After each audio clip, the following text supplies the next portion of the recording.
Alex, I spent 3 hours yesterday arguing with a piece of crown molding in my sister's dining room. It's the only time in my life I felt like I was trying to install a giant, stiff wooden noodle that had a personal vendetta against my sanity. A wooden noodle? That's poetic. I thought you were the guy who could make wood behave by just staring at it long enough. What happened? Did the Victorian walls finally break your spirit? It's the geometry, man. It's not just a board. It's a board that lives in two worlds at once. It's leaning against the wall at 52 degrees and hugging the ceiling at 38. You try to cut a simple corner and your brain starts doing backflips trying to remember which way is up. I actually stood there for 10 minutes holding a piece upside down, staring at my miter saw like it was speaking a foreign language. See, this is why I stick to flat things. Tables have 4 legs, 90-degree angles, mostly. But crown? It's like the final boss of carpentry. So for those of us who aren't trying to lose our minds, where does it actually go wrong? Is it the saw or is it the house? It's the house. Every time you walk into a room and you think, okay, 4 corners, 4 walls, 1 ceiling. But builders, they don't build boxes. They build trapezoids disguised as rooms. You get into an old Victorian, like that townhouse I worked on years ago, and level is just a suggestion. The ceiling is sagging in the middle like a tired hammock, and the corners are so far from 90 degrees they're practically circles. Okay, so if the room is a mess, how do you even start? Do you just caulk the gaps until it looks like a marshmallow exploded in the corner? That's the landlord special, and we don't do that here. The real secret, the thing that actually saved my life on this last job, is backing. Most people try to nail crown straight through the drywall into, well, hope, and hope doesn't hold a 2-inch finish nail. I take 2x4s and rip them into triangular strips. You screw those into the top plate of the wall first.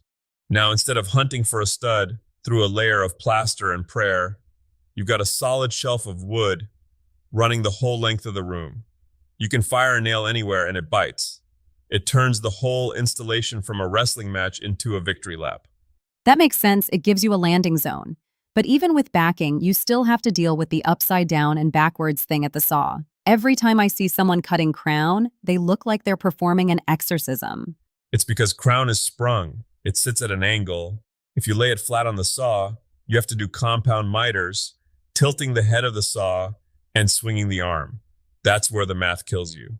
But if you nest it, place it on the saw exactly how it sits on the wall, but upside down, the saw just does the work for you. The fence of the saw becomes the wall, and the table becomes the ceiling. Wait, why upside down? That feels like a recipe for a very expensive pile of scrap wood. Because when you're standing on a ladder, the ceiling is at the top. On the saw table, the top is the bottom. If you don't flip it, your angles will be mirrored. I've cut enough lefts that were actually rights to build a small timber frame shed for my mistakes. I'd pay to see that shed. But okay, let's talk about the big debate. Mitering versus coping. I've seen pros swear by coping like it's a religion. Is it really that much better, or are you guys just showing off? It's not about ego, it's about survival. A mitered inside corner is a beautiful thing for about 5 minutes. Then the house breathes, the seasons change, or the drywaller's close enough corner starts to show. If a miter opens up, it looks like a canyon. But a cope is a masterpiece of deception. You run one piece straight into the corner, butt ended. Then the second piece, you cut a miter into it just to see the profile. Then you take a coping saw and cut away the meat behind that line. You're essentially carving a puzzle piece that fits over the face of the first board. So if the wall is 92 degrees instead of 90, the cope just slides? Exactly, it's flexible. You can spring a cope. If you cut it a 16th of an inch too long and snap it into place, the pressure actually forces the joint tighter. A mitered joint would just crush the tips and look like a dog chewed on it. Coping is how you handle the chaos of the real world. You mentioned a movable wall mock-up in some of the professional guides. Does that actually prove the math? It proves that a good cope can hide a gap big enough to park a truck in. Well, maybe a toy truck. But the point is, if you understand that you're coping to the wood, not just with the situation, you stop fighting the house, you start dancing with it. Okay, let's get into the weeds.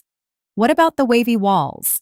I've lived in apartments where the walls look like the rolling hills of Ireland. How do you get a straight piece of wood to follow a wall that can't make up its mind? Oh, the ocean wave walls. That's where the backing helps again, but also you have to know when to let go.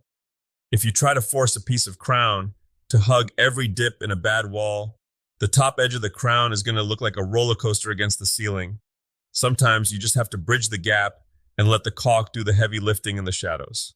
So the landlord special has a place after all? Just don't tell anyone I said that. But seriously, the trick is to keep the reveal consistent. If the bottom edge of the crown is always 2 inches down from the ceiling, the eye won't notice a slight gap behind the middle of the board. But if that line starts wavering, your brain will scream that something is wrong. What's the most common way people ruin a high-end crown job? Besides, cutting everything backwards 3 times. Over nailing. People get a nail gun in their hand and they turn into Rambo.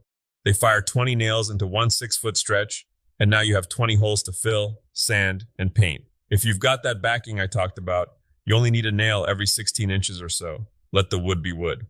And the scarf joint. We haven't talked about long runs. When the room is 20 feet long and your molding is only 16, how do you hide that seam without it looking like a scar? The scarf joint is the true test of a person's character. You don't just butt 2 ends together. You cut them at a 45-degree angle so they overlap. And here's the pro move. You glue that joint before you nail it. And you always point the overlap away from the main entrance of the room. Wait, why away from the door? Because light travels. If you're walking into the room, you want the shadow of the seam to be hidden by the overlap, not highlighted by it. It's all about where the eye lands when you first walk in. Carpentry is 50% physics and 50% stage magic. It sounds like the secret to crown molding isn't actually the cutting. It's the preparation. The backing, the mapping of the corners, the understanding of the light. Spot on. The actual install is the shortest part of the day. The 3 hours of measuring, ripping, backing, and checking every corner with a protractor, that's where the job is won or lost. I used to think I was slow because I spent so much time with a pencil behind my ear. Now I realize I was just saving myself from a heart attack at the miter saw. So if someone is listening to this and they're staring at a pile of expensive primed MDF or oak and they're terrified, what's the one thing they should do before they make that first cut? Make a test corner. Take 2 short scraps, maybe 12 inches each. Cut your cope, cut your miter, and see how they actually sit in that specific corner of the room. Don't trust the math. Trust the wood. If the test pieces fit, you've got the green light. If they don't, you just saved yourself a 20-foot board and a lot of swearing. I think trust the wood, not the math, might be the most Tiger thing you've ever said. Well, the math doesn't have to live in the house. The wood does. Thanks for the deep dive, Tiger.